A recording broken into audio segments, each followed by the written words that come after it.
کسی کو فریبرز کے گھر پر حملہ کرنے کی جرت کیسے ہوئی؟ وہ ان کے دوست تھے۔ نوکر نے کہا مجھے یقین ہے کہ صبح ہوتے مدائن کی ساری فوج فریبرز کے قاتلوں کا کھوج نکالنے کے لیے حرکت میں آ جائے گی۔ ان کا خون رائے گا نہیں جائے گا۔ ماں بانو پھر دوست سے مخاطب ہوئی، تم نے کسی کو پہچاننے کی کوشش نہیں کی؟ نہیں، ان کے چہروں پر نقاب تھے۔ اگر ان کا مقصد صرف فریبرز کو قتل کرنا تھا تو فوج میں ان کے مخالف گروہ سے تعلق رکھتے ہوں گے۔ بہرحال مجھے صبح کا انتظار کرنا پڑے گا۔ ماں بانو کو باقی رات کا ایک ایک لمحہ مہینوں سے زیادہ طویل محسوس ہوتا تھا، اور پھر دوست کی یہ حالت تھی کہ وہ کبھی حملے کے متعلق واقعات دہرانے لگ جاتی اور کبھی ماں بانو سے لپٹ کر رونے لگتی۔ پھر جب مشرق کی سرمئی افق پر صبح کے آثار ظاہر ہونے لگے تو ماں بانو نے اپنے دوسرے نوکر کو گھوڑا دے کر فرخ زاد کے محل کی طرف روانہ کر دیا۔ نوکر طلوع آفتاب کے وقت واپس آیا اور اس نے یہ اطلاع دی کہ مدائن میں انقلاب آ چکا، لوگ آذر بیدخت کے حق میں نعرے لگا رہے ہیں اور فوج کے دستے گلیوں اور بازاروں میں گشت کر رہے ہیں۔ ماں بانو صحیح حالات معلوم کرنے کے لیے بذات خود باہر جانے کا ارادہ رکھتی تھی کہ آدمان وہاں پہنچ گیا اور اس نے صحن میں داخل ہوتے ہوئے پوچھا، زربخت کہاں ہے؟ ایک ثانیے کے لیے ماں بانو کی نگاہوں کے سامنے تاریکی چھا گئی، پھر اس نے سنبھلنے کی کوشش کرتے ہوئے کہا، وہ فرخ زاد کے گھر میں تھا، تم وہاں نہیں گئے؟ آدمان نے جواب دیا، فرخ زاد تو قتل ہو چکا ہے اور اس کے گھر میں شراب سے مدہوش مہمانوں کے سوا کوئی نہیں۔ میں فریبرز کے گھر سے بھی ہو کر آیا ہوں، شاید آپ کو یہ بھی معلوم نہیں کہ وہ بھی قتل ہو چکا ہے۔ آذر بیدخت تخت پر قابض ہو چکی ہے اور اس نے شاہ پور کو بھی قتل کروا دیا ہے۔ شہر کے مذہبی پیشوا آذر بیدخت کے حق میں تقریریں کر رہے ہیں اور فوج کے سردار ان حالات سے خوش نہیں ہیں، تاہم وہ ملکہ کے ساتھ وفادار رہنے اور سلطنت کا امن بحال رکھنے کا عہد کر چکے ہیں۔ آذر بیدخت کو جن افیسروں سے بغاوت کا خطرہ تھا انہیں گرفتار کیا جا رہا ہے۔ اگر آپ کا بھائی کہیں روپوش ہے تو آپ اسے یہ خبردار کر دیں کہ اسے فوج یا عوام سے کسی بغاوت کی توقع نہیں رکھنی چاہیے۔ فریبرز اور فرخ زاد اور شاہ پور کی موت کے بعد کسی کو بھی نئی ملکہ کے خلاف سر اٹھانے کی ضرورت نہیں ہوگی۔ محافظ فوج کی کمان سیاد خش کے ہاتھ میں دی جا چکی ہے اور اسے یہ معلوم ہے کہ آپ کا بھائی فریبرز اور فرخ زاد کا جانثار ہے، اس لیے اس کی بھلائی اسی میں ہے کہ وہ کسی تاخیر کے بغیر سیاد خش کی خدمت میں حاضر ہو جائے۔ میں فرخ زاد کے محل کے جن پہرے داروں سے ملا ہوں وہ سب یہی کہتے ہیں کہ آپ کا بھائی رات کے وقت محل کے اندر تھا، لیکن اب اس کا سراغ نہیں ملتا۔ ماں بانو بے حس و حرکت کھڑی آدمان کی باتیں سن رہی تھی۔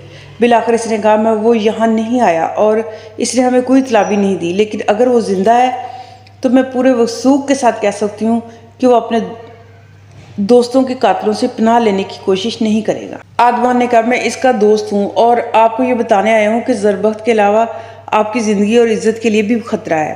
وہ یقیناً آپ کے پاس آئے گا اور اسے یہ سمجھانا آپ کا فرض ہے کہ تم اکیلے ایران کی حکومت کے خلاف جنگ نہیں کر سکتے، لیکن وہ ہے کہاں؟ کاش مجھے معلوم ہوتا ہے۔ کیا تم یہ تصور کر سکتے ہو کہ میرا بھائی فرخ زاد کو موت کے منہ میں چھوڑ کر بھاگ گیا ہوگا؟ نہیں، میرا خیال تھا کہ شاید وہ زخمی ہو گیا ہو اور پھر اس نے مایوسی کی حالت میں کہیں پناہ لینے کی کوشش کی ہو۔ اگر تمہیں شک ہے تو تم گھر کی تلاشی لے سکتے ہو۔ آدمان نے آنکھوں میں آنسو لاتے ہوئے کہا، اگر موجودہ حالات میں آپ مجھے زربخت کا دشمن خیال کریں تو مجھے شکایت نہیں ہونی چاہیے۔ کاش میں آپ کو اپنا سینہ چیر کر دکھا سکتا، میں اس کا دوست ہوں اور میری طرح فوج کے ہزاروں سپاہی اس کے دوست ہیں۔ وہ سب یہی چاہتے ہیں کہ آپ کا بھائی زندہ رہے۔ مجھے یقین ہے کہ اہل ایران دیر تک اس حکومت کو برداشت نہیں کریں گے جس کی بنیاد ظلم اور بد عہدی پر رکھی گئی ہو۔ خراسان میں فرخ زاد کا بیٹا خاموش نہیں بیٹھے گا، وہ مدائن پر آندھی کی طرح نازل ہوگا، اور پھر یہی لوگ جو آذر بیدخت کو مبارکباد دے رہے ہیں اسے اپنے تمام مصائب کا ذمہ دار ٹھہرائیں گے۔ لیکن سر دست دانائی یہی ہے کہ ہم صبر اور حوصلے سے اس وقت تک کا انتظار کریں۔ اگر زربخت مدائن میں ہے تو اس نے یقیناً کسی دوست کی ہم پناہ لی ہوگی، میں اسے تلاش کرتا ہوں۔ زربخت کو ہوش آیا تو وہ ایک کشادہ کمرے میں پڑا ہوا تھا۔ بند دروازے کے دراڑوں اور چھت کے قریب ایک روزن سے ہلکی سی روشنی اندر آ رہی تھی۔ میں کہاں ہوں؟ اس نے اپنے دل سے سوال کیا۔ اس کی تمام حسیات خوف و ہراس کی تاریکیوں میں گم ہو کر رہ گئیں۔ پھر اس کے ذہن میں گزشتہ واقعات کی مبہم سی صورت ابھرنے لگی اور اس کے دل کی دھڑکن تیز ہو گئی۔ وہ اٹھا اور سر پکڑ کر بیٹھ گیا۔ اس کی آنکھوں کے سامنے تاریک سائے رقص کر رہے تھے۔ پیاس کے مارے اس کا برا حال تھا، حلق خشک ہو رہا تھا۔ وہ گھسیٹتا ہوا دروازے کے قریب پہنچا اور دراڑ سے باہر جھانکنے لگا۔ اسے ایک کشادہ صحن میں کھجور کے درخت اور ان سے آگے ایک بلند دیوار دکھائی دے رہی تھی۔ قدرے توقف کے بعد وہ زور زور سے دروازے پر اپنے ہاتھ مارنے لگا۔ اچانک اسے چند آدمیوں کی آوازیں اور تیز تیز قدموں کی چاپ سنائی دی۔ وہ ایک طرف ہٹ گیا اور دیوار کے ساتھ ٹیک لگا کر بیٹھ گیا۔ دروازہ کھلا اور 4 آدمی اندر داخل ہوئے۔ میں کہاں ہوں اور تم لوگ کون ہو؟ اس نے سوال کیا۔ ایک مسلح نوجوان نے مخاطب ہو کر کہا، تم ہماری قید میں ہو اور یہ جگہ شہر سے کافی دور ہے، اس لیے شور مچانے سے کوئی فائدہ نہیں ہوگا۔ لیکن مجھے کس کے حکم سے یہاں لایا گیا؟ ہمیں تمہارے ساتھ زیادہ باتیں کرنے کی اجازت نہیں، تمہارے لیے یہ جاننا کافی ہے، اس جگہ کوئی تمہاری مدد کو نہیں پہنچے گا۔ زربخت نے کچھ دیر توقف کے بعد کہا، مجھے پانی پلا سکتے ہو؟ نوجوان نے اپنے ساتھیوں سے مخاطب ہو کر کہا، ان کے لیے کھانا اور پانی لے کر آؤ۔ وہ آدمی کمرے سے باہر نکل گئے۔ تھوڑی دیر بعد ایک آدمی پانی کا مٹکا اٹھائے کمرے میں داخل ہوا اور اس نے ایک پیالہ بھر کر زربخت کو پیش کیا۔ زربخت نے ایک ہی سانس میں پیالہ خالی کر دیا، لیکن اس کی پیاس نہ بجھی، چنانچہ اس نے یکے بعد دیگرے 2 اور پیالے پانی کے پی لیے۔ اتنی دیر میں دوسرے آدمی نے لکڑی کی تشت میں روٹی، کھجوریں اور پنیر کا ایک ٹکڑا زربخت کے سامنے رکھ دیا، لیکن زربخت کھانے کی طرف متوجہ نہ ہوا۔ کبھی ان مسلح آدمیوں کی طرف دیکھتا اور کبھی نیم وا دروازے سے باہر دیکھتا رہا، جہاں کشادہ صحن میں چند اونٹ اور درختوں کی چھاؤں میں بیٹھے جگالی کر رہے تھے اور ان کے آگے ایک چھپر کے نیچے چند گھوڑے اور بیل نظر آ رہے تھے۔ صحن کا باقی حصہ اس کی نگاہوں سے پوشیدہ تھا، تاہم بکریوں کی آوازیں سننے کو مل رہی تھیں۔ اس کے لیے یہ اندازہ کرنا مشکل نہ تھا کہ یہ جگہ قید خانے کی بجائے کسی ذمہ دار کا مکان ہے۔ اس نے ذرا آگے کھسک کر باہر جھانکنے کی کوشش کی، لیکن ایک نوجوان نے، جو اپنے لباس سے پہرے داروں کو آفیسر معلوم ہوتا تھا، جلدی سے اٹھ کر دروازہ بند کر دیا اور کہا، اگر تمہارے دل میں کبھی بھاگ نکلنے کا خیال آئے تو تمہیں اتنا ضرور سوچ لینا چاہیے کہ ڈیوڑی تک پہنچنے سے پہلے تمہیں چاروں طرف سے تیروں کی بارش کا سامنا کرنا پڑے گا۔ ہمیں یہ حکم دیا گیا کہ تمہیں اس جگہ کوئی تکلیف نہ ہو۔ مجھے افسوس ہے کہ اس وقت میں تمہیں اس سے بہتر کھانا پیش نہیں کر سکتا، لیکن آئندہ ہم تمہارے لیے بہتر انتظام کر سکیں گے۔ اب کچھ کھا لو۔ میں تمہاری تسلی کے لیے اتنا ضرور کہہ سکتا ہوں کہ تمہیں قید کرنے والے تمہیں زندہ رکھنا چاہتے ہیں۔ زربخت نے کہا، اگر تم مجھے یہ بتا سکو کہ میں فروخ زاد کے محل سے یہاں کس طرح پہنچ گیا تو میں تمہارا حکم ماننے کے لیے تیار ہوں۔ نوجوان نے اپنے ساتھیوں کی طرف دیکھا اور چند ثانیہ سوچنے کے بعد جواب دیا، تمہیں یہ بتا سکتا ہوں کہ جو لوگ تمہیں یہاں لائے تھے انہوں نے ہمیں اس کے سوا کچھ نہیں بتایا کہ تم ایک خطرناک آدمی ہو، اور اگر تم بھاگ گئے تو ہم سب کو پھانسی پر لٹکا دیا جائے گا۔ اور میں تمہیں یہ بھی بتا سکتا ہوں کہ تم زیادہ عرصہ یہاں نہیں رہو گے۔ وہ یہ کہتے تھے کہ وہ بہت جلد تمہیں کسی محفوظ جگہ لے جائیں گے۔ یہ کسی ذمہ دار کا گھر ہے؟ ہاں، لیکن یہاں صرف اس کے نوکر اور مزدارے رہتے ہیں، اور تمہاری قید کے ساتھ اس کا کوئی تعلق نہیں۔ وہ عام طور پر مدائن میں رہتا ہے اور تمہیں ایک بڑے آدمی کے نوکر یہاں چھوڑ کر گئے ہیں۔ میں تمہیں بتانا چاہتا ہوں کہ ہم میں سے کوئی بھی تمہارا دشمن نہیں ہے۔ ہم یہ بھی نہیں جانتے کہ تم کون ہو۔ زربخت نے کہا، میں اپنی جان بچانے کے لیے تمہاری زندگی خطرے میں ڈالنا پسند نہیں کروں گا، لیکن اگر تم مجھے اس بڑے آدمی کا نام بتا سکو تو میری بہت سی الجھنیں دور ہو جائیں گی۔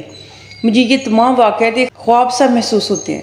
نوجوان نے جواب دیا، ہمیں اس سوال کا جواب دینے کی اجازت نہیں ہے۔ زربخت نے مایوس ہو کر کہا، کیا تم مجھے یہ بھی نہیں بتا سکتے کہ مدائن یہاں سے کتنی دور ہے؟ اس سے تمہیں کیا فائدہ ہوگا؟ کچھ بھی نہیں، میں صرف یہ معلوم کرنا چاہتا ہوں کہ میں کتنے پہر یا کتنے دن بے ہوش رہا ہوں۔ نوجوان مسکرایا، مدائن یہاں سے 7 کوس دور ہے، لیکن تمہیں یہ امید نہیں رکھنی چاہیے کہ وہاں سے کوئی تمہاری مدد کے لیے آ جائے گا۔ اگر اس بات کا احتمال ہوتا تو وہ تمہیں اس جگہ نہ چھوڑتے۔ زربخت کچھ کہنا چاہتا تھا کہ خوش پوش ذمہ دار، جس کی عمر کوئی 60 سال کے قریب معلوم ہوتی تھی، اچانک کمرے میں داخل ہوا اور مسلح آدمی اٹھ کر کھڑے ہو گئے۔ اس نے غضبناک ہو کر پہرے داروں کی طرف دیکھا اور کہا، تمہیں قیدی کے سامنے خاموش رہنے کی ہدایت کی گئی تھی۔ زربخت نے کہا، آپ کے نوکروں کا کوئی قصور نہیں، میں نے انہیں باتوں میں لگا لیا تھا۔ آپ ایک قیدی کو یہ پوچھنے کے حق سے محروم نہیں کر سکتے کہ اسے قید کرنے والا کون ہے۔ ذمہ دار نے جواب دیا، نوکروں کو تمہارے ساتھ بات کرنے کی اجازت نہ تھی، لیکن میں تمہارے ہر سوال کا جواب دینے کے لیے تیار ہوں۔ تمہیں اس شخص کے حکم سے یہاں بھیجا گیا جو ایران کی نئی ملکہ کا دست راست ہے۔ ایران کی نئی ملکہ؟ زربخت نے چونک کر پوچھا۔ ہاں، شہزادی اعظم مہردخت ایران کی نئی ملکہ بن چکی ہے، اور تمہارے متعلق ان کا یہ حکم ہے کہ تمہیں کوئی تکلیف نہ ہو۔ تھوڑی دیر تک شاہی طبیب تمہارا زخم دیکھنے کے لیے یہاں پہنچ جائے گا، اور پھر جب تم تندرست ہو جاؤ گے تو وہ تمہیں یہاں سے لے جائے گی۔ مجھے ایسا نظر آتا ہے کہ وہ تمہیں صرف چند دنوں کے لیے مدائن سے باہر رکھنا چاہتی ہے۔ زربخت کچھ دیر سکتے کے عالم میں عمر رسیدہ آدمی کی طرف دیکھتا رہا، پھر اس نے کہا، یہ ناممکن ہے۔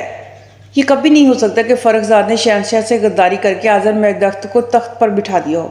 ایران کی فوج کبھی یہ برداشت نہیں کرے گی۔ ذمہ دار نے کہا، گزشتہ 4 پہر میں مدائن کئی ناقابل یقین واقعات دیکھ چکا ہے۔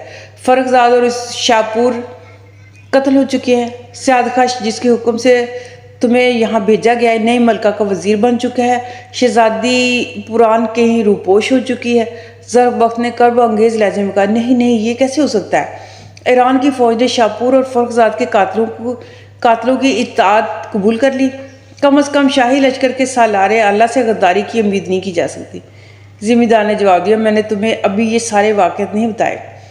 شاہی فوج کا سالار اعلیٰ بھی قتل ہو چکا ہے اور کئی وہ آفیسر جن سے بغاوت کا خطرہ ہو سکتا تھا وہ گرفتار کر لیے گئے ہیں۔ نہیں نہیں، تم غلط کہتے ہو، ایران کے کسی آدمی کو فریبر پر ہاتھ ڈالنے کی جرت نہیں ہو سکتی۔ ضرب وقت نے کرب کی حالت میں بوڑھے آدمی کا گریبان پکڑتے ہوئے کہا، لیکن اچانک اس کی طاقت جواب دے گی اور وہ منہ کے بل گر پڑا۔ اسے دوبارہ ہوش آیا تو وہ فرش پر ایک بوسیدہ قالین کے بجائے ایک آرام دہ بستر پر لیٹا ہوا تھا اور ذمہ دار کے علاوہ شاہی طبیب بھی اس کے پاس بیٹھا ہوا تھا۔ 10 دن بعد ضرب وقت مکمل طور پر تندرست ہو چکا تھا اور اب اس قلعہ نما مکان کے اندر اس کی حیثیت ایک قیدی کی نہیں بلکہ ایک مہمان کی سی تھی۔ ذمہ دار کے نوکر اس کے آرام کا پورا خیال کرتے تھے۔ دن کے وقت اسے مکان کے صحن میں گھومنے پھرنے کی آزادی تھی، تاہم اسے کوٹری سے باہر نکالا جاتا تھا تو ڈیوڑی کا دروازہ بند کر دیا جاتا تھا اور مسلح آدمی پوری مستعدی کے ساتھ پہرا دیتے۔ ضرب وقت کو ان نوکروں سے زیادہ ذمہ دار کے طرز عمل پر حیرت ہوتی۔ وہ صبح ہوتے ہی وہاں پہنچ جاتا اور اس کا پہلا سوال عام طور پر یہی ہوتا تھا کہ آپ کو کوئی تکلیف تو نہیں ہوئی؟ پھر وہ اسے اپنے ساتھ بٹھا کر کھانا کھلاتا اور بار بار تسلی دینے کی کوشش کرتا کہ وہ آپ کو بہت جلد مدائن بلا لیں گے۔ ابھی سعد خش سے میری ملاقات نہیں ہو سکی، وہ بہت مصروف ہے اور میرا خیال ہے کہ مدائن کے حالات سے ملکہ بھی کافی پریشان ہے۔ ابھی اسے فوج کی وفاداری کے متعلق زیادہ اطمینان نہیں ہوا۔ اگر تمہارے متعلق ان کے دل میں کوئی برا ارادہ ہوتا تو وہ اتنے دن تمہیں یہاں نہ چھوڑتے۔ پھر وہ اس طرح کی باتیں چھیڑ دیتا۔ یہ میری بدقسمتی ہے کہ میں سعد خش کو ناراض نہیں کر سکتا، ورنہ میں ایک دن کے لیے بھی تمہیں یہاں ٹھہرنے پر مجبور نہ کرتا۔ آپ وعدہ کریں کہ جب آپ کا بس چلے گا تو آپ میرے ساتھ زیادتی نہیں ہونے دیں گے۔ اور ضرب وقت اسے تسلی دینے کی کوشش کرتا، مجھے تمہاری مجبوریوں کا پورا احساس ہے۔ ضرب وقت نے کئی بار اس کے ذریعے اپنی بہن کا حال دریافت کرنے کا ارادہ کیا، لیکن مصلحتیں اس خواہش پر غالب آ جاتی اور وہ یہ سوچ کر خاموش ہو جاتا کہ جو آدمی سعد خش کے حکم سے اسے قید میں رکھ سکتا ہے، مابانوں کے متعلق اعتماد میں لینا کسی بھی طرح مناسب نہیں ہے۔ 11ویں دن ذمہ دار نے ضرب وقت کو یہ خبر سنائی کہ آج میرے پاس تمہارا آخری دن ہے۔ کل سعد خش کے آدمی تمہیں مدائن لے جائیں گے، تمہیں ملکہ کے سامنے پیش کیا جائے گا، اور سعد خش کی باتوں سے میں نے اندازہ لگایا کہ تم ایک مجرم کی حیثیت سے وہاں نہیں جاؤ گے۔ ممکن ہے تمہیں فوج میں کوئی بڑا عہدہ مل جائے، لیکن تمہاری کامیابی کا انحصار صرف اس بات پر ہے کہ تم سعد خش اور ملکہ کو کس حد تک مطمئن کر سکتے ہو۔ ضرب وقت نے بڑی مشکل سے اپنا غصہ ضبط کرتے ہوئے کہا، اگر ملکہ اور سعد خش فریبرز کے قاتل ہیں تو میں انہیں مطمئن نہیں کر سکوں گا۔ کیا تم ان لوگوں میں شامل ہونا پسند کرو گے جنہیں مدائن کی چراہوں میں پھانسیاں دی گئی ہیں؟ ضرب وقت نے اپنے وجود میں کپ کپی محسوس کرتے ہوئے جواب دیا، میں ظالموں کے ساتھ تعاون نہیں کروں گا، لیکن تم اپنی جان کھو کر کسی کے کام نہیں آ سکو گے۔ تمہیں اس وقت کے لیے زندہ رہنا چاہیے جب تک کہ سازگار حالات نہیں ہو جاتے۔ وہ درخت جن کی تنوں میں لچک نہیں ہوتی تیز آندھیوں سے ٹوٹ جاتے ہیں۔ تمہیں معلوم ہے اگر میں تمہیں یہاں رکھنے کے لیے سعد خش کے حکم کی تعمیل نہ کرتا تو میرا اور میرے بال بچوں کا کیا حشر ہوتا؟ میں ایک معمولی ذمہ دار ہوں جس نے ساری زندگی ملک کے سیاسی حالات میں دخل نہیں دیا۔ میری بدقسمتی یہ ہے کہ میں مدائن میں سعد خش کا پڑوسی ہوں اور کچھ عرصہ سے اس نے اپنی جاگیر کا انتظام بھی مجھے سونپ رکھا ہے۔ ضرب وقت نے کہا، مجھے تم سے کوئی شکایت نہیں، بلکہ میں تمہارا شکر گزار ہوں کہ تم نے میرا اس قدر خیال رکھا۔ ذمہ دار بولا، میں نے تم پر کوئی احسان نہیں کیا۔ اگر سچ پوچھو تو میں جس قدر سعد خش سے ڈرتا ہوں اسی قدر تم سے بھی ڈرتا ہوں۔ آج وہ غالب ہے، کل تم غالب آ سکتے ہو۔ پھر اگر تم بھی کسی بے گناہ قیدی کو پکڑ کر میرے پاس لے آؤ گے تو میں اس کی حفاظت کی ذمہ داری بھی قبول کرنے سے انکار نہیں کر سکوں گا، لیکن اگر تم مجھ سے کوئی اچھا کام لے سکو گے تو یہ میری خوش قسمتی ہوگی۔ ایک طاقتور آدمی بہت کچھ سوچ سکتا ہے، لیکن ایک کمزور اور بے کس انسان صرف اپنی جان، اپنی روٹی اور اپنے لباس کے متعلق سوچ سکتا ہے۔ ضرب وقت نے کہا، تم یہ چاہتے ہو کہ میں ان قاتلوں کے پاؤں میں گر جاؤں؟ نہیں، میں یہ چاہتا ہوں کہ تم اپنے جذبات کے اظہار کے لیے موزوں وقت کا انتظار کرو۔ پاؤں پر گرنے کے بعد اگر تم ان کی شاہراہ پر ہاتھ ڈال سکو گے تو کیا یہ اس سے بہتر نہیں کہ وہ تمہیں کھڑا ہونے یا خالی ہاتھ اٹھانے سے پہلے ہی مسل دیں؟ ضرب وقت تم بھی ابھی جوان ہو اور میں یہ نہیں چاہتا کہ کوئی حادثہ تمہیں زندگی سے بیزار کر دے۔ شہر میں یہ افواہ گرم ہے کہ رستم اپنے باپ کے قتل کا انتقام لینے کی تیاریاں کر رہا ہے۔ کیا تم اس دن کا انتظار نہیں کرو گے کہ جب وہ میدان میں داخل ہو تو میرے جیسے کمزور لوگ تمہارے پاس پناہ لے سکیں؟ نہیں، اس نے جواب دیا، میں موت سے پہلے مرنا پسند نہیں کروں گا۔ پیارے لوگوں، آج کے لیے اتنا کافی ہے۔